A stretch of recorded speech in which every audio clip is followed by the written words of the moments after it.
జియాగూడ వద్ద మూసీ వరద హోరెత్తుతోంది. మూసీ ఉగ్రరూపానికి లోతట్టు ప్రాంతాలు జలమయమయ్యాయి. తాజా పరిస్థితిని మా ప్రతినిధి సతీష్ ప్రత్యక్ష ప్రసారం ద్వారా అందిస్తారు. రాకేష్, మూసీ నది పరివాహక ప్రాంతాలను ముంచెత్తుతూ ఉధృతంగా ప్రవహిస్తుంది. ప్రస్తుతం మనం జియాగూడ వద్ద ఉన్నాము. జియాగూడ నుంచి పురాణాపూల్ వెళ్ళేటువంటి బైపాస్ ఏదైతే ఉందో అది మొత్తం కూడా పరివాహక ప్రాంతం. ఆ ప్రాంతాన్ని అంతా కూడా మూసీ నది ముంచెత్తిందని చెప్పవచ్చు. ఈ మార్గంలో ప్రస్తుతం బైపాస్లో రాకపోకలు నిలిచిపోయాయి. ఇటు జియాగూడ నుంచి పురాణాపూల్ మిగతా ప్రాంతం అంతా కూడా ఈ మార్గంలో ఎప్పుడు రద్దీగా ఉండేటువంటి ప్రాంతం అంతా కూడా మూసీ నది వరద ఉధృతికి మొత్తం అంతా కూడా ఇప్పుడు పోసిపోయిందని చెప్పొచ్చు. మొత్తం జలమయంగా మారింది. ఈ మార్గంలో ఇటు మేకల మండి నుంచి జియాగూడకు వెళ్ళేటువంటి ప్రాంతాల్లో ఎక్కువగా రద్దీగా రాకపోకలు సాగించే ఈ మార్గంలో మూసీ నది ముంచెత్తడం వల్ల ఈ పరివాహక ప్రాంతం అంతా కూడా జలమయంగా మారింది. చాలా వరకు వాహనాలు ఈ వరద నీటిలో చిక్కుపోయాయి. చుట్టుపక్కల పరిసరాలలో ఉండేటువంటి పరివాహక ప్రాంతాల్లో ఉన్నటువంటి నివాసాలను కూడా వరద నీరు ముంచెత్తింది. ప్రస్తుతం మన దృశ్యాల్లో చూడొచ్చు చాలా స్పష్టంగా ఎంత స్థాయిలో వరద మూసీకి వస్తుందనేది స్పష్టంగా మన దృశ్యాల్లో కనిపిస్తుంది. ఎందుకంటే గండిపేట హిమాయత్ సాగర్కి పెద్ద ఎత్తున ఇన్ఫ్లో ఎక్కువగా ఉండడం, అవుట్ఫ్లోను వాళ్ళ నీటి సామర్థ్యాన్ని జంట జలాశయాల సామర్థ్యానికి అనుగుణంగా గంటకు గేట్లు తెరవడంతో పెద్ద ఎత్తున మూసీ నది ప్రవాహం అయితే దిగువకు కొనసాగుతుంది. ప్రస్తుతం 30 వేలకు పైగా క్యూసెక్ల నీరు మూసీలోకి వదలడంతో, 2 జలాశయాలకు సంబంధించి వదలడంతో పూర్తి స్థాయిలో మూసీ అనేది అడుగడుగున ఉధృతంగా ప్రవహిస్తుందని చెప్పొచ్చు. ప్రస్తుతం మనం జియాగూడ నుంచి కిషన్ బాగ్ అదేవిధంగా ఈ ఏరియా ప్రాంతం అంతా కూడా పరివాహక ప్రాంతాల్లో కూడా చాలా చిన్న నివాసాలు ఉన్నాయి. వాటిని అన్నిటినీ కూడా ముంచెత్తుతూ ప్రవహించడంతో చుట్టుపక్కల ప్రాంతాల వాసులంతా కూడా బిక్కుమంటూ గడుపుతున్నారు. తమ ఇల్లు ఎక్కడ ఈ ఆనుకొని మూసీ నదిని ఆనుకొని ఉన్నటువంటి నివాసాలు ఈ వరదకు నాని ఎక్కడ కూలిపోతాయని చెప్పేసి చాలా జనాలంతా కూడా బిక్కుమంటున్నటువంటి పరిస్థితి నెలకొంది. మరోవైపు ఈ మూసీ నదికి ఆనుకొని ఉన్నటువంటి కీలకమైన ప్రాంతాల్లో పోలీసు అదేవిధంగా డిఆర్ఎఫ్ బృందాలు కూడా పహారా కాస్తున్నాయి. చాలా వరకు జనాలను ఇటువైపు రానివ్వకుండా ఇక్కడ ఉన్నటువంటి సిబ్బంది కాపలా కాస్తున్నారు. ఎందుకంటే మూసీ నది ఎక్కువగా ఉధృతంగా ప్రవహిస్తున్నటువంటి కారణంగా ప్రజలకు ప్రాణ ఆస్తి నష్టం జరగకుండా ఉండేందుకు, ఒకవేళ ఏదైనా ఇబ్బందికరమైన పరిస్థితులు ఎదురైతే వెంటనే అప్రమత్తం అయ్యేలా కూడా ఇటు పోలీసు, డిఆర్ఎఫ్, హైడ్రా సిబ్బంది అంతా కూడా మోహరించారు.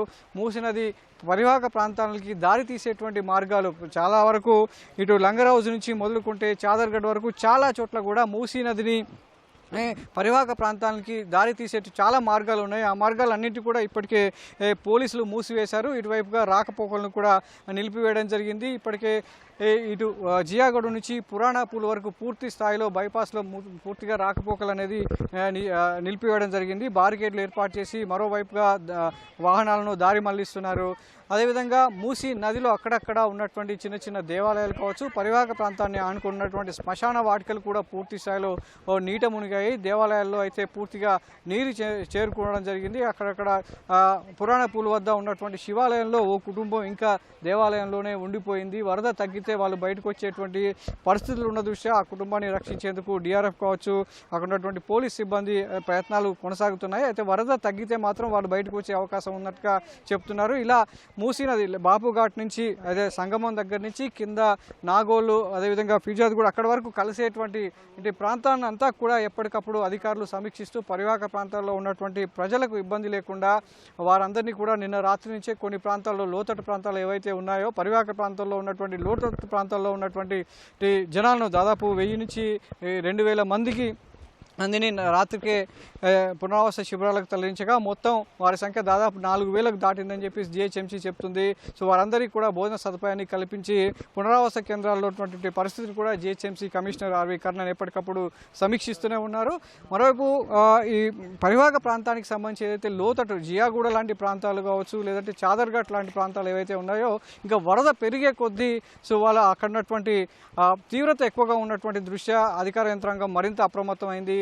ఒకవైపు ఎగువన భారీ వర్షాలు కురుస్తున్నటువంటి కారణంగా జంట జలాశయాల్లోకి ఇటు హిమాయత్ సాగర్, ఉస్మాన్ సాగర్లోకి ఇంకా వరద ప్రవాహం పెరుగుతూనే ఉంది. దానికి తోడు సో జలమండలి అధికారులు ఎప్పటికప్పుడు గంటకు ఆ వరద పరిస్థితిని ఇన్ఫ్లోను సమీక్షిస్తూ దిగువకు వరద నీరు అనేది వదులుతూనే ఉన్నారు. ప్రస్తుతం హిమాయత్ సాగర్ సంబంధించి 15 గేట్లు, ఉస్మాన్ సాగర్ సంబంధించి 9 గేట్ల ద్వారా ఈ వరదనంతా మూసీలోకి వదలడంతో సో మూసీ నది అనేది సో గంటకు మరింత ఉగ్రరూపం దాల్చుందనే చెప్పొచ్చు. అయితే మూసీ నది పరివాహక ప్రాంతాల్లో ఉన్నటువంటి చిన్న నివాసాలు ఏర్పాటు చేసుకొని జీవిస్తున్నటువంటి వారైతే ఎప్పుడు రానంతగా అంటే మనకు వరద తగలదు, మాకు వరద రాదు అని చెప్పేసి భీష్మించుకున్న వారంతా కూడా సో ఒక్కసారిగా దాదాపు 5-6 ఏళ్ల తర్వాత మళ్ళీ ఉధృత స్థాయిలో మూసీ నది ప్రవహించడంతో ఒక్కసారిగా వారంతా ఆందోళన వ్యక్తం చేస్తున్నారు. కొంతమంది నివాసాలను ఖాళీ చేసి బంధువుల ఇళ్లకు వెళ్ళగా మరికొంతమంది ప్రభుత్వ సూచనలు, పోలీసుల సూచనల మేరకు పునరావాస కేంద్రాల్లో తలదాచుకుంటున్నారు. ప్రస్తుతం మూసీ నది వెంట ప్రవాహం అయితే ఉధృతంగా కొనసాగుతుంది. పరివాహక ప్రాంతాల్లో ఇంకా పూర్తిగా జలమయమయ్యాయి. మరోవైపు ఎగువ నుంచి ఇంకా భారీగా ఒక్కొక్క గేటు వదులుతున్న కొద్దీ ఈ మూసీ నదిలో వరద అనేది ఇంకా ఉధృతి పెరుగుతూనే ఉంది. సో ఈ క్రమంలో ఇటు పోలీసులు కావచ్చు, అధికారులంతా కూడా అప్రమత్తమయ్యి ఇటు పరివాహక ప్రాంతాల్లో ఉన్నటువంటి ప్రజలను ఇటువైపు రానివ్వకుండా అడ్డుకునేటువంటి ప్రయత్నాలు అయితే కొనసాగుతున్నాయి. సో ప్రస్తుతానికైతే జియాగూడ నుంచి పురాణాపూల్, హైకోర్టు, చాదర్ఘాట్ వరకు మార్గాలన్నీ కూడా పరివాహక ప్రాంతాల్లో కుడివైపు ఉన్నటువంటి ప్రాంతాన్ని మొత్తం కూడా జలమయం కావడంతో అటువైపు రాకపోకలైతే నిలిపివేశారు. ఎలాంటి ఆటంకాలు లేకుండా పోలీసుల బందోబస్తు మధ్య ఈ ప్రాంతాన్ని అంతా కూడా పహారా కాస్తున్నారు. మరోవైపు వరద అయితే ఇంకా ఉధృతి మూసీ నదిలో కొనసాగుతూనే ఉంది.